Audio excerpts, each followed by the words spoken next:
Ce matin, en me réveillant, je vais aux poules et qu'est-ce que je vois? Un paysage merveilleux. Pourquoi? Parce que il avait gelé et il faisait un soleil fantastique.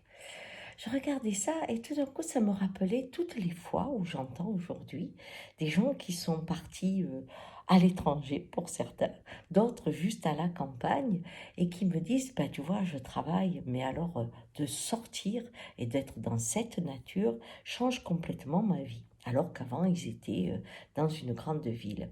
En pensant à ça, je me disais que le monde était vraiment en train de changer. Parce que ce confinement qui dure, euh, ouvre une véritable transformation aussi sur la notion d'espace. Voyez-vous, par exemple, si je devais parler de ma patientèle aujourd'hui, après le confinement, eh bien, j'ai des gens au Chili, j'ai des gens en Afrique du Sud, j'ai des gens en Belgique, j'ai des gens en Espagne. Vraiment, je ne peux pas dire que c'est mon adresse du cabinet qui m'amène un profil de patient. Ça s'est complètement ouvert. Et à ce niveau-là, les gens qui travaillaient, par exemple, j'en ai avec la Chine, eh bien, ils continuent à travailler sans se déplacer.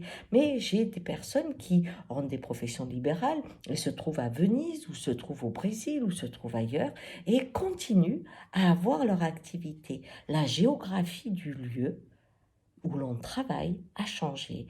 Et on voit qu'en Italie, par exemple, en Italie du Sud, il y a des villages où leurs musées, leurs monuments principaux sont devenus des coworking. Pourquoi? Parce qu'il y a des jeunes du Nord qui sont venus dans ce cadre où les maisons sont belles, un peu à rénover, mais les loyers ridicules, et où le village met tout à disposition pour créer une communauté qui crée après que les gens de l'écran arrivent, eh bien, des gens qui ont besoin de faire la nourriture, qui ont besoin d'apporter ça, d'apporter ça. Et on est en train de modifier l'espace. De la même façon, j'entends souvent, ma maison est trop petite. Pourquoi? Parce que le lieu de travail est devenu le lieu où on vit. Donc, il manque des pièces, bien sûr. Et avoir des pièces plus grandes, eh bien, on peut se dire, si ça continue et que le travail doit prendre plus de place à la maison, il me faut plus grand. D'où le désir de pouvoir aller plus loin. Et on est en train aussi de remettre en question le fait que quand on travaille avec quelqu'un, il faut l'avoir là. Parce que c'est mon employé, parce que c'est mon architecte, parce que c'est mon avocat, ceci, ça, il faut que je le voie. Cette pratique de la visioconférence, eh bien, a changé aussi l'impératif d'être en présence. Ça existe, mais d'une façon beaucoup plus ponctuelle. Et de ce fait, on réenchante les espaces.